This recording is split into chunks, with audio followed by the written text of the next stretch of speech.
consider buying your processed oboe and bassoon cane from those friendly folks over at Barton Cane. Processed with care and precision for your everyday reed-making needs. Take the pain and injury out of reed-making by letting Barton Cane do the hard, repetitive, boring stuff. Free up time for practicing, happy hours, hikes, baking, and spending time with friends and family. Barton Cane, here for you. Visit www.bartoncane.com. Ugly Duckling Oboes is dedicated to the development of young oboe players. They provide quality handmade oboe reeds, private lessons, and high-quality oboe sales, rentals, and consignments. The oboes that they rent are conservatory mechanism oboes that include the left-hand F key and low B flat key.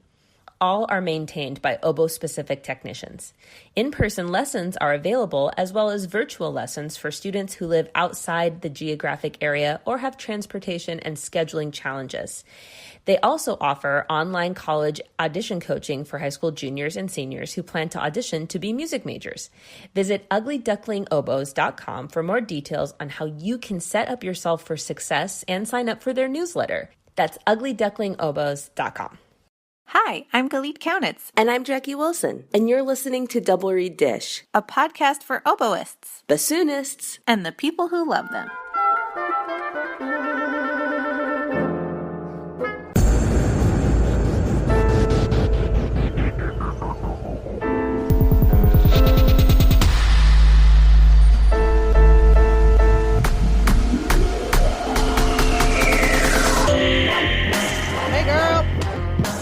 This is 3 more to go. This is third from the end. 3 more to go, including this one.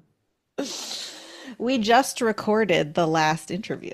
The last interview ever. Do you find yourself getting sentimental at all? No, but I will later. I find like less than 10%. I'm still affirmed this is the right decision, but I think whenever something ends, it's a little bit like, Yeah. The song, The Joker. I do not. I know there is a song called The Joker, but I'm actually not familiar with it. Do I need to get familiar with it? You got to know when to hold 'em. Oh, I didn't know that song was called The Joker. Know when to fold 'em. Why isn't it called Know When to Hold 'Em, Know When to Fold 'Em? Why is it called The Know Joker? when to walk away.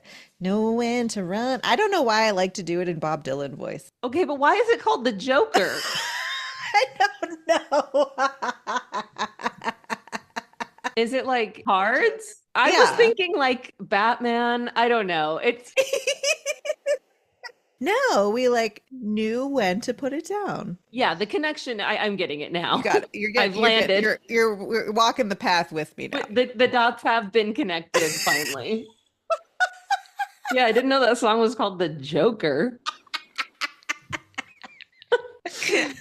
Don't ask me who sings it. I don't know. Everyone's yelling at us now. I don't Yeah, know. people are screaming into there. It's week 13. Yeah, I'll have to can't. check that out. Yeah, absolutely. Well, what have you had going on lately? Has life been busy for you? Busy, but in a good way. I've had a couple of gigs, which have been really fun. I was just in Mobile, and it was so charming. We played Hide and Surprise Symphony, and they planned at the surprise a confetti cannon. Like at the loud chord? Yes. That's so And cute. I was like, somebody is going to have a heart attack. Like, this is a terrible idea. Well, you know what it reminds me of? Have you seen that thing on the internet from Firebird when it's going from the slow movement into the infernal dance? No. And then the first chord of the infernal dance hits and the woman's like, ah! Have you heard I that? thought that's what was going to happen.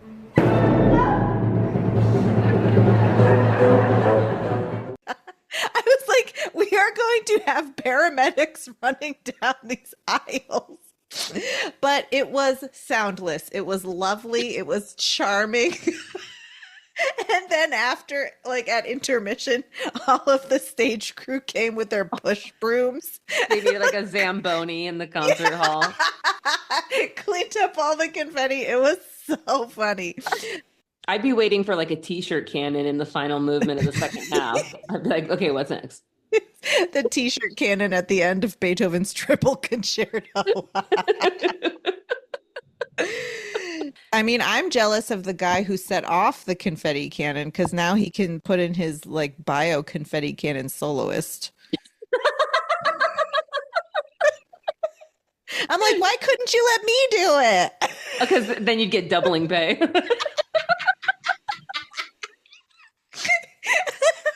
Excuse me, my check is inaccurate. I doubled in confetti cannon. Anyway, how have you been? Wonderful. I don't know about you because you and I are on the same academic calendar, Hmm. and your school does not have a fall break either. Is that correct? Hmm.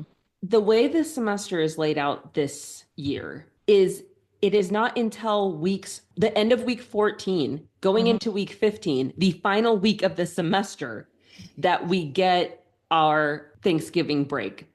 Yeah, we ours is not ours is like the whole week of Thanksgiving. Yes. And so it's like a long time to wait for a break, longer than normal. And Really? so in some ways, it's like, oh my gosh, I'm exhausted. But it's not because there's like so much going on. It's more because, okay, I'm ready for my break and the break is not coming. Give me my cookie. Why is my cookie still not here?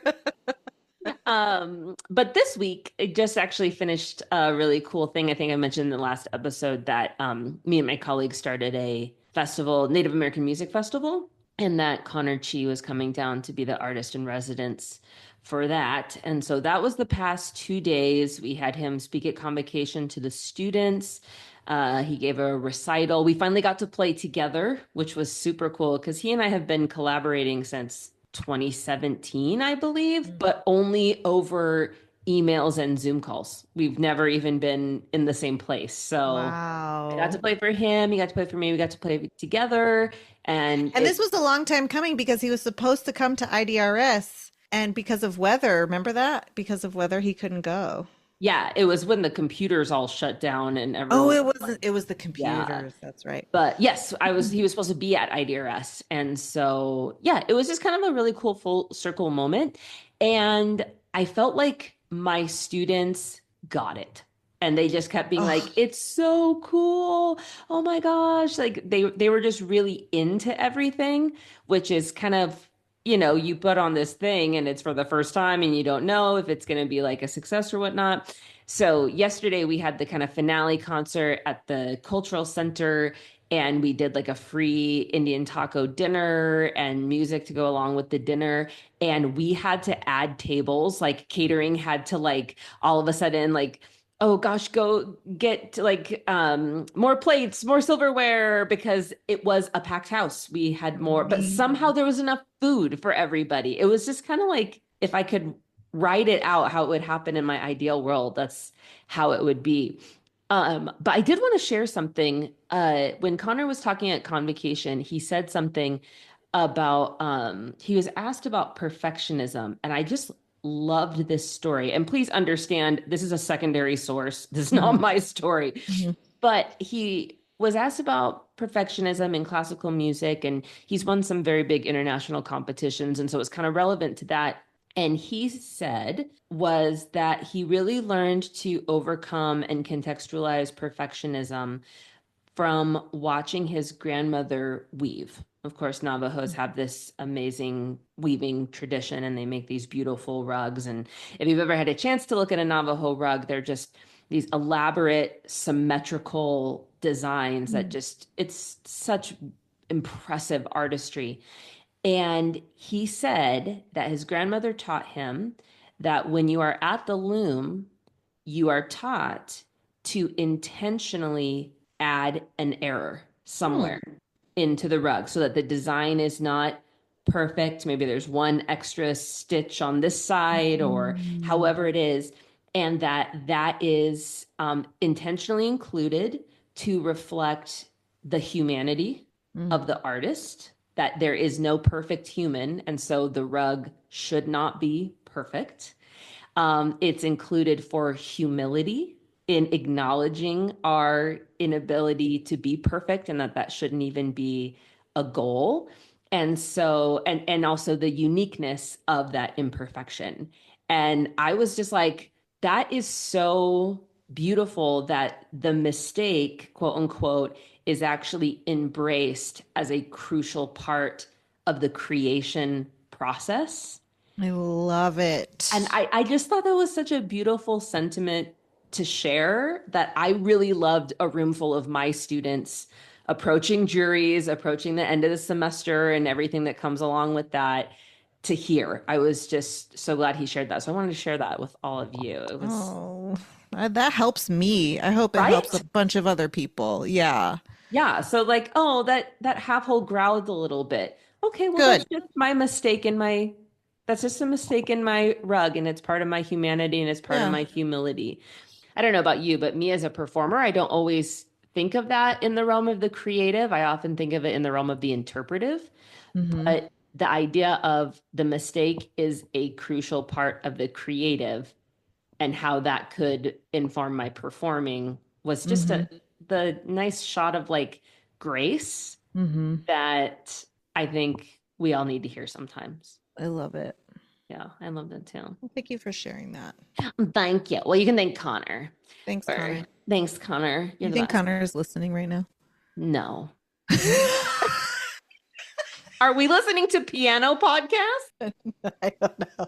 Okay. Well, if you can't tell, we're running out of things to talk about on the dish. So for the next episode, we are going to do a mailbag. So if you follow us on social media, you can look for us. We'll do a call for questions. Any question that you've ever wanted to know about me, Galit, the podcast, guests, all that type of stuff, let us know. We'll do that for the next dish. And if you're not on social media, but you're listening, we know there are many of you to whom that applies, and you want to do a mailbag, send us an email at Double Redish, and we can get it there as well. Mm-hmm. All right. Well, with that, I don't think we have anything else to say. You got to know when to hold up. Good one. Did you know that's called the Joker? Oh God. Now I really have. I'm looking it up. Some call me the gangster of love. That's not the Joker. Know when to hold up. That's the I'm a joker, I'm a smoker, I'm a midnight. It's the wrong Joker.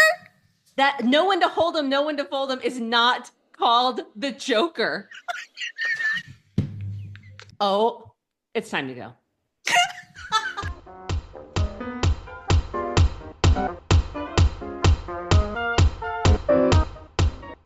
Hey, oboists! Have you ever found it difficult to sort out when and how to find a new oboe or English horn? Oboe Chicago streamlines the process, providing personal and professional consultation and a large selection of lovely instruments. The process feels comfortable and thorough. Selection includes F. Fleuret of Paris, Howarth of London, Covey oboes, and Fox products. For a current listing of Oboe Chicago's selection, please visit www.oboechicago.com. For a credit of $100 toward shipping, mention Double Reed Dish when you call or email Shauna. Chemical City Double Reeds is a full-service double reed shop specializing in the sale of instruments, cane, accessories, and sheet music. Double Reed Dish listeners can enjoy free shipping with code DRDISH, all caps, no spaces. Visit them in Baton Rouge, Louisiana, or online at chemicalcityreeds.com.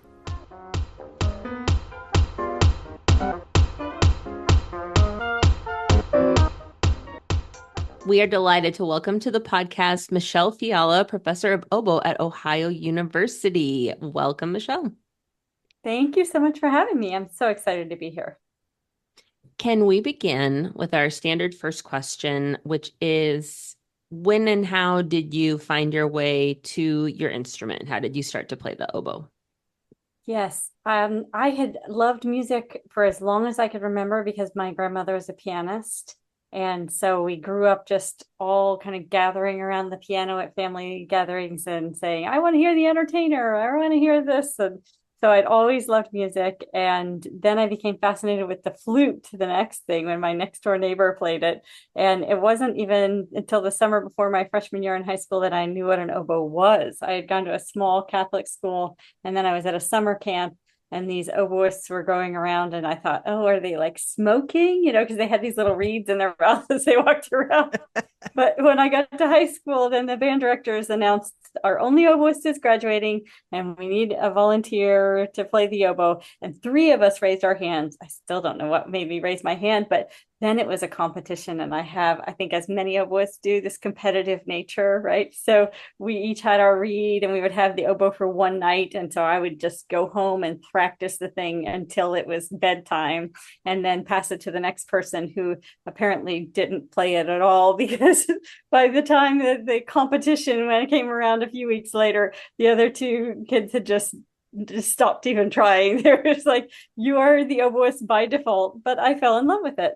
And then, what really, that first year and a half, I was really enjoying it and playing it a lot. But I got to study in the summer of 1990 with Alex Klein at Oberlin, who had just graduated from Oberlin at that point, and he was teaching in this summer camp. And he was just such a massive inspiration. And then I heard him play it, and I was like, I want to do that. Mm-hmm. That was history. Would you walk us through your training and educational journey and how you got to where you are today? Good question. So yeah, I continued studying and stuff through high school, and then I went to University of Kentucky and studied with Bruce Morrison. And I did my master's and doctorate with Martin Schuring. And Martin Schuring has just been such a tremendous mentor and friend in my life. And so that was just really huge and pivotal to be there and be studying with him. He's such an inspiration musically, and he also has the scholarly side of things. And that was such a great place to be, in a large setting with a lot of oboists who are still, like Leslie Barrett, who's still principal of the President's Own Marine Band, and a lot of great people surrounding me and playing, and with the ensembles and finding friends to play duets and trios with. That was just really huge, and I was really, really grateful to have that experience in my studying. And then I just sort of went out in the field and started freelancing before I got my first full-time job, which was Western Kentucky University for 5 years. And then I've been at Ohio University for my 16th year there. Yeah. So along the way, I've met a lot of great people, and I've made a lot of great friends in the oboe community who continue to inspire me. Did you always know that higher ed was the path that you wanted to pursue, and what attracted you, or what do you enjoy about teaching at the collegiate level? I really enjoy the one-on-one work with students, just developing that mentor-student relationship. It was so pivotal in my life. Like I said, particularly my relationship with Martin was pivotal. And I really enjoy developing a relationship and helping someone as a whole human, as well as a musician. And then kind of tertiary is, playing the oboe, right? It's like the whole human skills, the musicianship skills, the oboe skills, which are still really important and include reed making and all this. You're really working with the whole package, and you get to know them so well. And I've just had relationships with my students that have gone on for 20 years too. One of my former students is now the composer on the method book I'm working on now, which we can talk more about later. But it's been really amazing to see them go on and have their own students and their own success in the professional world. So I've always really loved that individual relationship. I'd love to dive further into your identity, interest in being a musician and a scholar, academic. And so I guess I have a two-part question. One is, how do you see that the field has changed over the time that you have been teaching in higher education? And as you see it changing, what are some skills that you think that today's job seekers need to develop in order to find their space, their spot in academia? Well, I mean, I think we've always needed to do more than one thing. So for 20 years now, I have taught I started out in music theory and aural skills, and then ended up for the last 10 or so years just doing aural skills. And so you always have to have a secondary area. And I find that is true as much as ever, if not even more than ever. One of the things, and we can talk about this later too, is that there's a shrinking population of oboists in the public schools. And this is what I'm trying to help with this new method. And so it's harder, it's increasingly difficult to recruit oboe students. And so then it becomes more and more crucial to have a secondary area. So if you can do well in your academics, if you can be personable, if you can have the skills to teach in a classroom setting, that really is helpful in the job search, because they're looking for somebody who is a great performer and a great teacher on the oboe. They're also looking for somebody who can do a lot of things and wear a lot of hats. If you're well organized and you write well, and that's really, writing is like my secondary love to the oboe. And that's how I ended up writing the books and things like that, to fuel performing, to try to just pursue things that interest me and learn more about things I wanted to perform and music that I wanted to perform. But the writing as a skill has been really useful when I was, for instance, chair of promotion and tenure committee. So all these things that you get to ask to do that are quite a lot of paperwork, and some people find miserable, but just having the skill set that you can do those makes you really valuable. And increasingly, tenure track positions are more and more rare. That has been a huge shift in the last 20 years in the university system.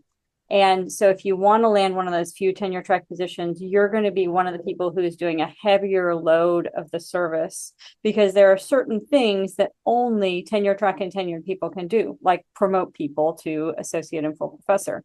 And there are certain committees that you can only be on if you attain those promotions, and there are fewer and fewer people who have that rank.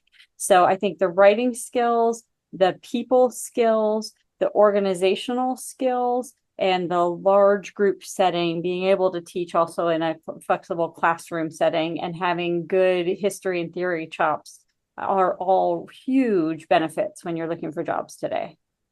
So kind of piggybacking on Galit's question, I assume that part of that service has been serving on search committees. So what are some of the things that through that process you've learned in the paper round, in the phone round, or even on campus, a candidate can do who is aspiring to win one of these, as you said, increasingly rare tenure track positions, make themselves stand out as someone who you're especially interested in? That's a great question. Yes. And in the initial round, when you're just looking at paperwork and recordings, different committee members do it differently. I know certain members of the committee that for a performance spot will only listen to recordings. They won't even read the letters in the first round until they've kind of narrowed it down. And then I tend to read letters and listen to some performances in the beginning, and try to look for people who have a good set of the skills that we're looking for. And sometimes people are kind of young and hungry and they haven't developed all those experiences yet, but they are clearly eager to learn. So being willing to say, I haven't yet taught a theory class, but I am happy to do anything, and I will do my best at any assignment I have within the university. Those sorts of things can be really helpful. You want to have something kind of unique about your performance. Often if you have a certain, like you've commissioned some female composers already at your young age, or you have done some research on BIPOC music for your instrument, and like that you've done some things that are just different than everybody playing Sanson and Telemon and things like that, that can make someone stand up and stand out. If you've done things within your schooling, like gotten an internal grant to go to the IDRS conference and perform, for instance, or volunteer, to go to a summer festival and study with a famous European teacher. Things like that can make you stand out on your resume. And it's really worthwhile to apply to competitions like the young artist competition, Gillet Fox competition, those sorts of things can stand out on your resume from others. And then when you get to the actual interview process, I think people skills, I know I've mentioned them once before already, but people skills are just such an important part. To be smiling and professional all the time, and to be just showing that you are willing to be a team player, to work well with others, and just really demonstrating your interest in what the committee does, what the university does, what the culture is like in the place where you would be, so that you show it's not just you're looking for any job, but that you have a particular interest in that job. And you can also write your cover letter in that way. Just make sure that you really go through every single thing that's in the position announcement and cover that.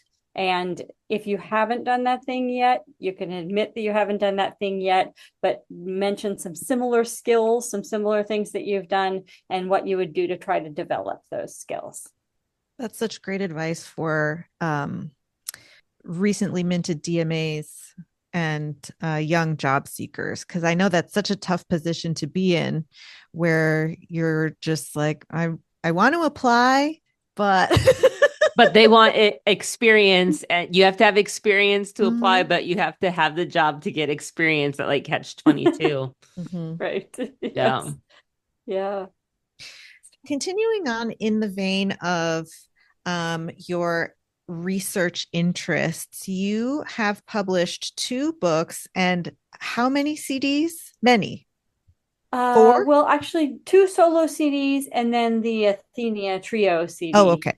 And then, yeah, I've been on some other recordings, just, done like one piece on somebody else's recording. I mean, like that's so much. So It was really I would love fun. to know, maybe first, would you talk to us about your books, Great Oboists on Music and Musicianship, and then a performance guide to 19th century Italian music for oboe and English horn? Great. Yes, those are fun to talk about. So the Great Oboists on Music and Musicianship was actually cooked up between Martin Schuring and I one summer when we were leaving the IDRS conference in Provo and heading to the Tetons. And I had spent a year, I had some funding from the university where I was teaching, and I had gone back and forth and studied with Bob Atherholt once a month that year. And so I was going to interview him for an article for the Double Read. And then Martin and I had both sent off, I had sent off the manuscript to Trevco, to Trevor, for publishing the 19th century Italian oboe music. And he had sent off his oboe art and method. And we were both like, we're never going to write a book again. And then we start talking about, but there are all these oboists who don't write and who haven't written down anything about how they teach and how they think about performing and how they think about music. And this is going to be lost. We talked about the people who had already recently died and nobody had helped them write things down. And it's like, well, all this information is getting lost. Wouldn't it be great if we did this for so many people? And so somehow we thought, if you write a book together, it would be easier than writing a book on your own. And it's not. It's just writing a book is always exhausting. Because we're both working full-time jobs, and in the midst of it, I had my son and like all that stuff. Oh boy. But it ended up being a lot of fun to go and travel around and interview all these people. And I got funding to go to Europe and interview David Walter and so many people there, and just kind of traveled to IDRS conferences and traveled around within the US. And it was like having a lesson with each person without ever taking an oboe out, and that was how I approached the book too, is thinking about it, how we approached it, thinking about having a lesson with each person. And so we decided to take out all of the question and answer kind of format and follow the Jerome Hines Great Singers on Great Singing kind of format, where he just has them talking about themselves. And so it's basically ghostwriting that we did, which was like taking out all the back and forth and really trying to organize it into a good arc, so that the people sound like they're giving a lesson through the whole chapter, and so that they're talking in their own voice, and really giving a lot of information that I think is just terrific for students and professionals alike. I use a lot of that that people said. I quote a lot of it during my own teaching. I think of it in my own performance, and it's just been such a useful thing to have gotten to know so many oboists, and I love being able to share that with others through that book. It was just a really fun project. And the other one, the 19th century Italian oboe music, that one started as my dissertation. And that was because I had always thought about, like, why don't we play very much from the Romantic period? As so many oboists have thought that, right? And I started talking to Martin about that and said maybe I could do something about 19th century music. And he said, well, that's a little too broad, like the whole century and all over the place. And somebody had already done one at that point on the Paris Conservatory solos. And so he said, well, I think there's probably a lot more out there like this Pasculi stuff. Why don't you take a look and see? And so once I started looking and finding some primary sources from the time, getting some interlibrary loans, getting some secondary sources, found that there was a tremendous amount. So then I started going to Italy and going to libraries and collecting music, looking at it and examining it and trying to write it in a way that this would be the information that a performer would need. If they want to have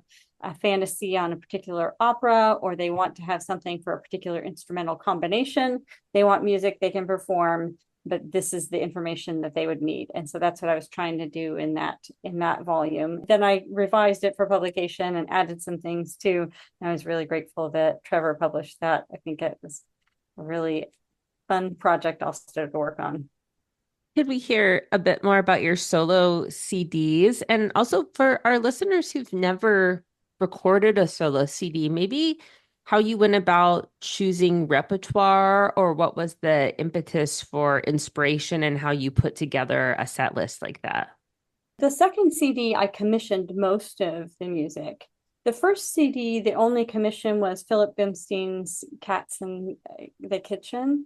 And that I love one that was, piece. thank you. It was such a fun commission because what I wanted, I was teaching music appreciation too at that point. And what I wanted was a piece for the oboe that anybody, even if they're rock and roll listeners, could listen to and enjoy. And he has this rock and roll background. And so he puts together all these cool soundtracks.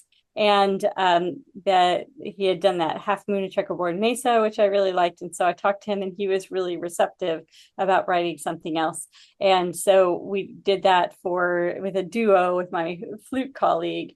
And that was just really a fun commission. I mean, when we premiered that, it was a standing room only audience in the recital hall out there at Western Kentucky University. I've never seen that happen. So it was really fun. It did attract a crowd that was just totally different than your normal classical music crowd. So I knew that I wanted that on there for sure. And then I just started picking things that I really loved.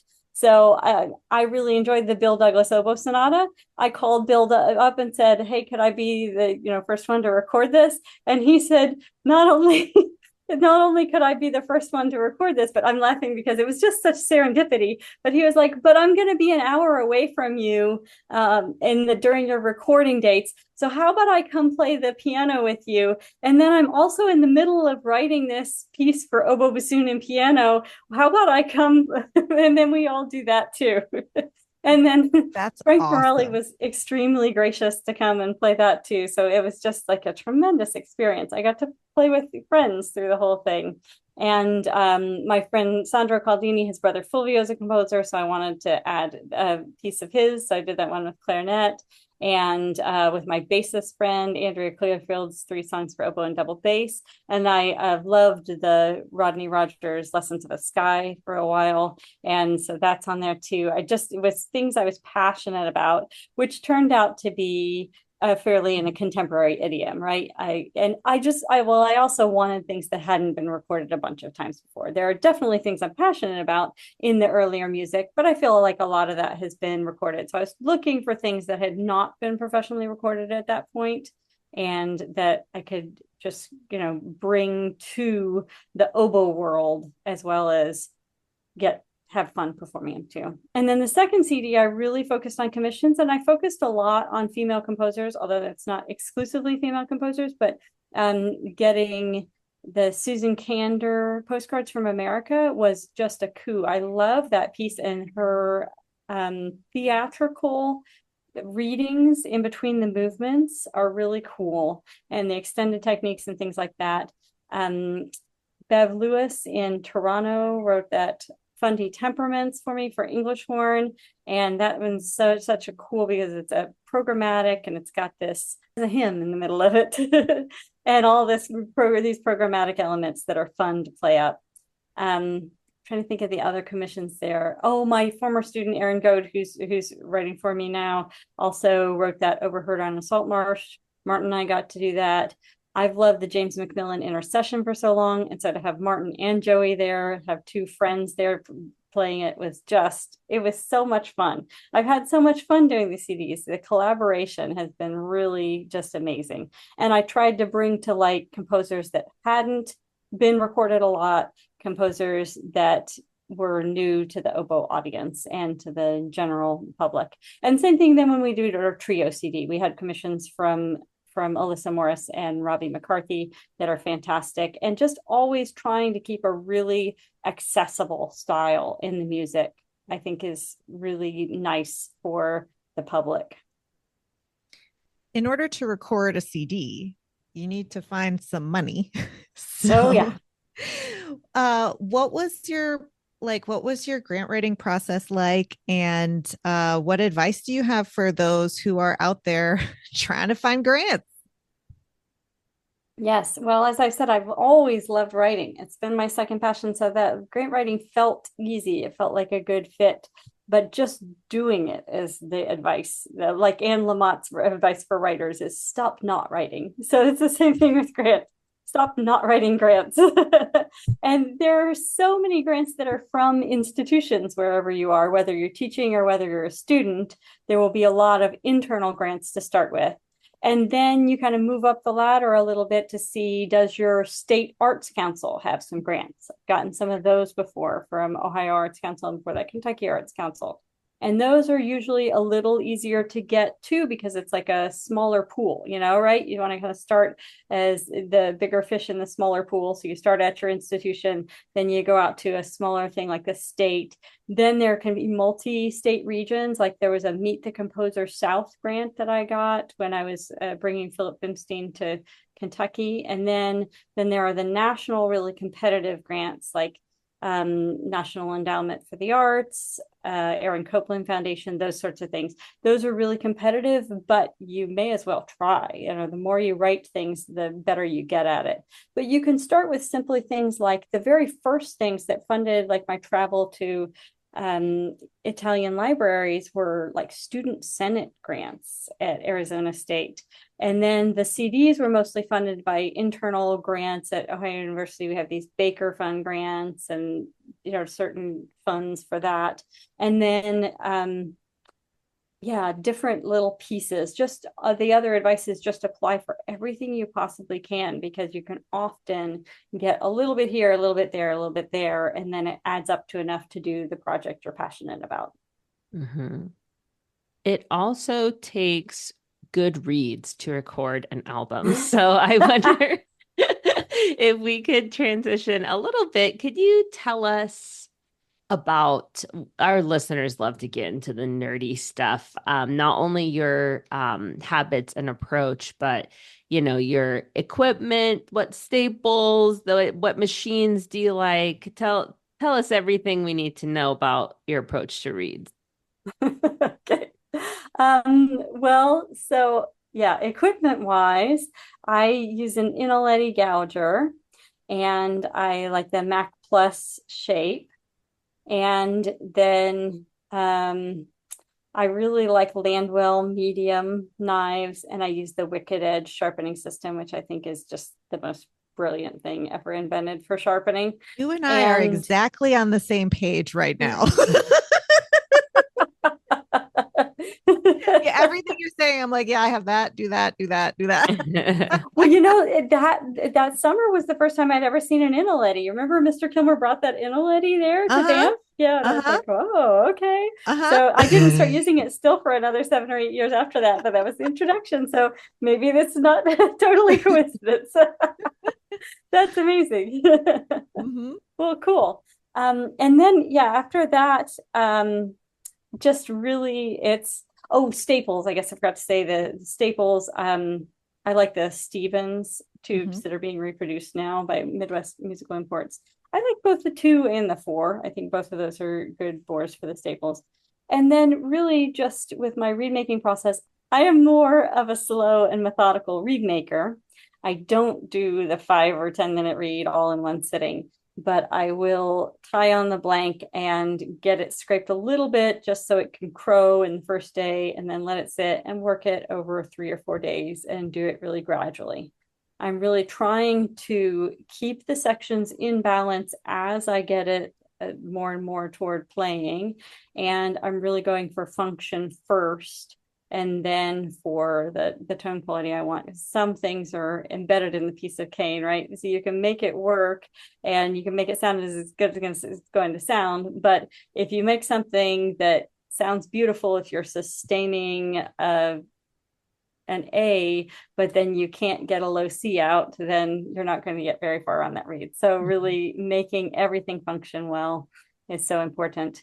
And I think the crow, I really rely a lot on the crow and on starting the crow really softly so you get a single note and then increasing till you get the double, and learning where I want the single note to happen, when I want the double to happen, and how much wildness I want in there, and then being able to figure out from there where I want to go next with the reed.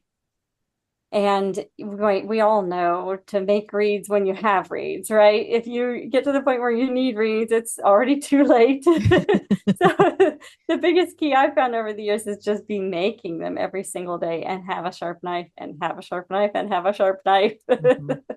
That Hmm. is so useful. And so the equipment, I think, does make a big difference in that case. Everybody can be individual a little bit on, on what they like shape wise or gouge wise and that sort of thing. But having a really sharp knife edge is non-negotiable. Hmm. Do you do, I'm asking because in read class recently we have been talking about crow tests. So I'm curious if you have any other crow tests that you like to share with us. Oh yeah. I really don't have as many as there are some people who have just a whole lot of them. And I really don't. I have the kind of the Keep it basic one, and then simple. I'll start playing it on the oboe after that. Love I it. would love to have like, yeah, the whole battery of like Elaine DeVos and some of her students and Lindström and stuff have this whole battery of tests, but I don't have all that. So one of my favorite uh, quests in higher ed teaching is finding these hidden gems that are excellent teaching pieces that I might not have known about before. So, do you have any favorite um, pieces in the repertoire that you like to assign for in your studio?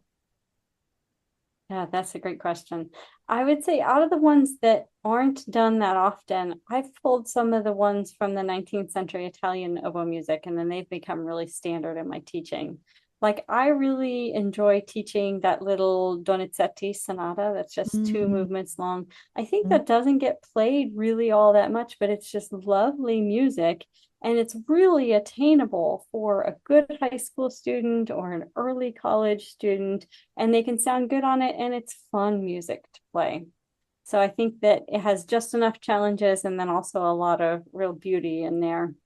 And some of the others, I mean, Bellini gets done a lot, but oh, for English horn, the Carlo Ivan English horn sonata is So good.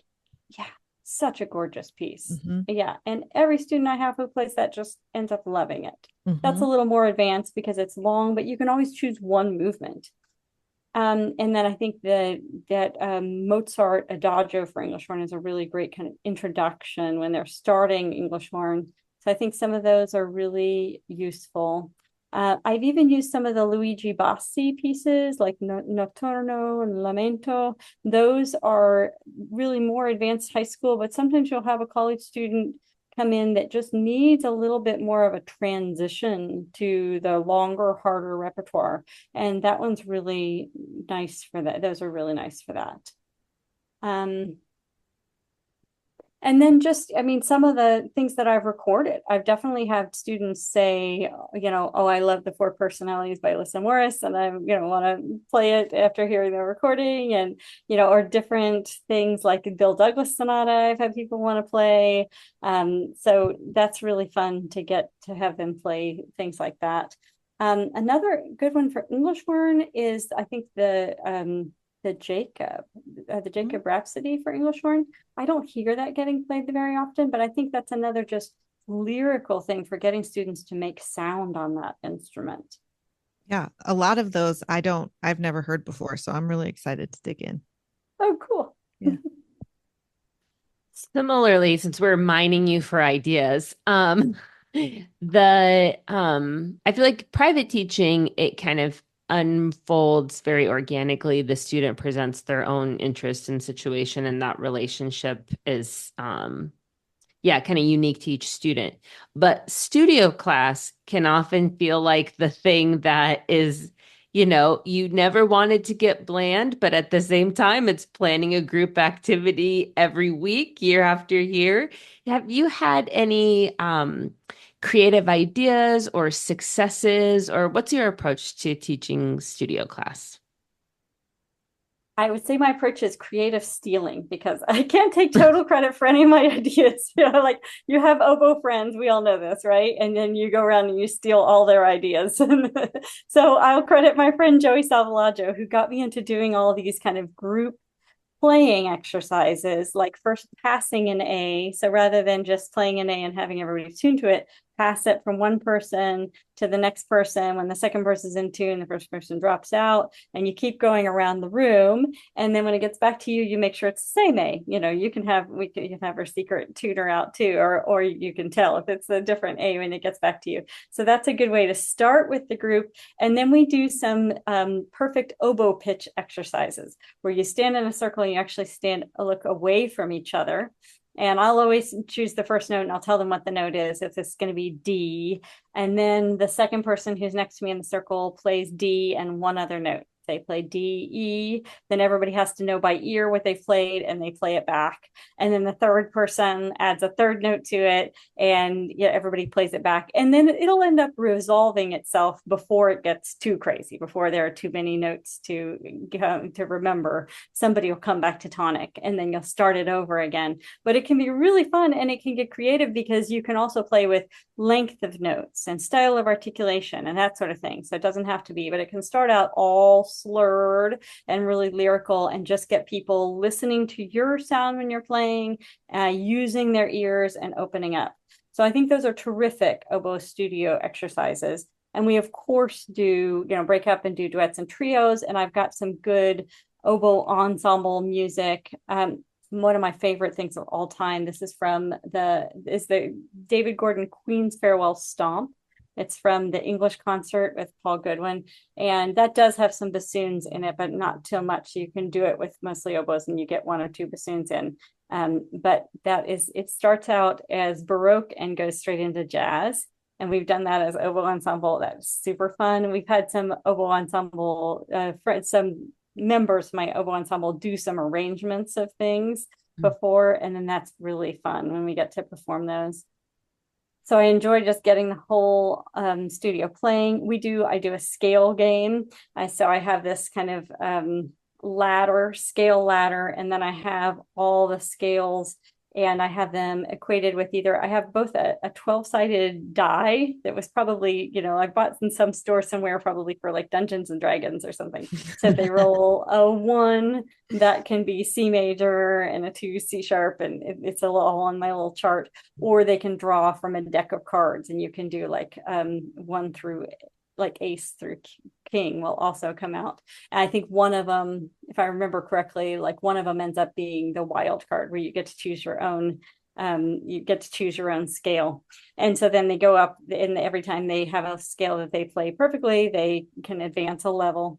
I always do adjustment in a studio class at some point during the year, and instrument maintenance. I think those are really important topics.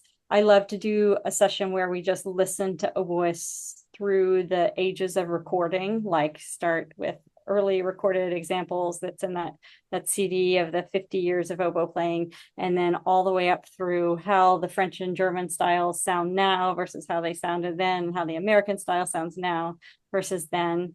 I've done like oboe history, like all the performers we know from the, through the ages, and the history of the development of the instrument. I've done, there's a really great musical instrument museum in Scottsdale. And so I took all these pictures of non-Western oboes and precursors to the oboe, and we'll go through those with pictures and talk about them. Trying to think what else, but yeah, I just always am trying to come up with different topics to kind of get there being some variety within each semester, of that each person gets to play a lot as a group. And actually, I usually make sure each person gets to play for the studio 2 or 3 times per semester. Like that there will be a few minutes at the beginning of class where 1 or 2 people will just play whatever etude they're working on this week, or like one movement from a solo, just play for 5 minutes, but it's standing up and playing in front of people and then getting some positive feedback. And everybody in the studio can practice finding positive things and noting the good things, because we all know that psychologists have found that we go toward whatever we emphasize. So if we're looking for the positives in our own playing and those of others, then we'll just continue to develop those positives. You have infused me with so many ideas. So I want to see your syllabus after this. So, would you tell us about the current projects that you're working on that you're excited about, or anything coming out in the future that we should make note to look for? Yes, I'm so excited right now. I'm on sabbatical, actually. I guess you knew that, right? So I am working on a project because, well, so the history of wanting to do this project is that I have found, particularly in the last 5 years, fewer and fewer oboists in the schools. I go and visit large high schools with a lot of bands who used to have 12 oboists, and then they'll have like 3 oboists. And in order for our field to survive, and the oboe is needed for orchestras to survive, because we're a prominent part. So in order for our field to survive, we really have to be able to find a way to get oboists to start in the schools and stick with the oboe. And that involves both making band directors comfortable with teaching the oboe and having the students have enough resources to want to stick with the oboe. And what I've found is that, the methods we use are almost 100 years old. So you can either start kids with the Geckler method, which I love, and it's terrific. And you play in G major for a long time, which is the easiest key you can possibly play on the oboe, right? Except that students who start with the Geckler method can't play with their friends in the band for quite a while, because their friends in the band are playing in B flat major, and you don't get there for a while. And then the other way is, you're trying to jump in the deep end, and you open something like the Rubank, where on day 1 you need 3 fingerings for F if you want to do it right and create good habits. So, and then the same thing with band methods will show them forked F, and they'll think that's the only F for the first several years. And I have so many students who are struggling still when they come to college, because their first few years they were just using forked F. And so if the band were actually done right, they would be using 3 fingerings of F on the first day. But that's hard for a 6th grader to problem solve. So what I've done over the years in methods class, and I've now taught methods class since I was a teaching assistant, so since 1998. That's a lot of years in methods class. So I kind of come up with an order of learning the notes that actually starts in F major. So we can start out with getting a lot of fingerings you're going to use in band, but avoiding the F issue for a little bit, and getting students so that they can play with their friends in the band faster and have that social aspect, that social encouragement of playing with kids in the band, and also learn in a way that's still logical on the oboe. And so this method book is going to be an ebook. I'm working with a great videographer who's going to embed videos of me teaching, so that it's hopefully to reinforce between lessons, but also if a student is in a remote location and they can't get a hold of a private teacher every single week, they've got some direct feedback and they can see somebody demonstrating the concepts.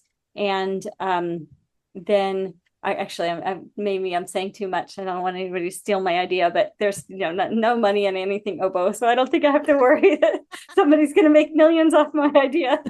But I have a composer, Erin Goad. Well, now she just got married again, so she's Erin Goad Mallard now. And I recorded a piece of hers years ago with Martin, and she's been teaching for 20 years, also middle school students. And she is also a composer and published by Trevco also.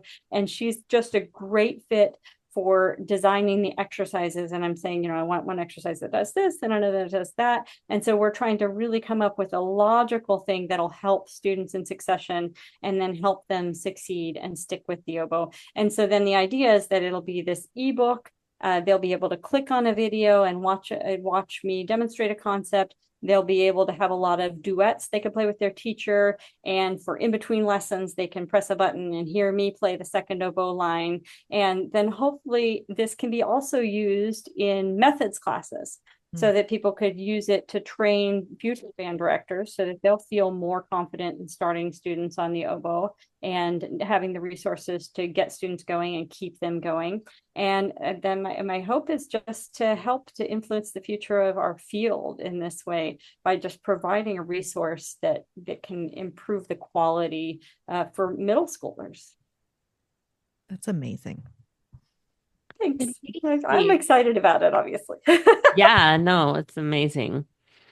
Could we hear your favorite memory of a past performance? Actually, gosh, there are a lot. But I was just talking to someone the other day about this one, so I'm going to pull this one out. My colleague, Robert McClure, wrote this really great piece called Struggling in Excess for Oboe and Electroacoustics. And it is the hardest thing I've ever played in my life. And I've recorded and played Silvestrini. I played those duos with Martin. Those are so much fun. And then I played that, the 5 Russian etudes. Again, the serendipity. Gilles sent me those pieces. He had just written them. And so then he invited me to this festival in Paris. So I've had so many, that was actually a super cool experience. So talk about super cool experiences. It was a super cool experience. But anyway, despite all that, I still felt Rob was the hardest piece I've ever played because you have to do all that stuff and coordinate it with a background track without getting off. And so then when I played that in 2019 at the International Computer Music Conference, then it was just like the one time where everything went well in that piece. And I was like really able to nail it with the recording and nail everything. And he said composers afterward were coming up to him and saying, "Where'd you get that badass oboist?" Can I say that on the podcast? We'll allow an ass on the podcast. We're ending soon. What are they going to do? The FCC regulations. Yeah, exactly. So I still think that's a fun memory. So we've come to the end. We love to ask for our last question. What is your advice for a young musician who aspires to have a career like yours? I think my advice is just know that working hard is the only talent that there is. I was always told for so many years, you're not very talented, but you're a hard worker. So many researchers have found that the only talent is hard work. And that if you look at all the great performers and people who have had huge successes in other fields, it's been that they have focused and worked and devoted themselves to their craft consistently for a lot of years. So if you read books like Talent is Overrated, and if you read about the 10,000 hour theory, you'll find that everyone just really has to use focus, and meditation, I think, can really help with the focus. And everybody takes a lot of hard work, and you can't compare yourself to somebody else because they've had a really different journey. But just by systematically devoting yourself to what you really love and devoting yourself to your craft, you can constantly improve your skills, and you can always be learning, and you can always enjoy it. Michele, thank you so much for joining us on one of our last ever episodes of the podcast. I'm so thrilled that you were able to do this with us and share your brilliance with our listeners. Thank you so much for having me. I appreciate it. And I'm sorry that it's going to be one of the last episodes, but the whole community of oboists and bassoonists is so appreciative that you two have done this for so long. Well, we appreciate you. Thank you.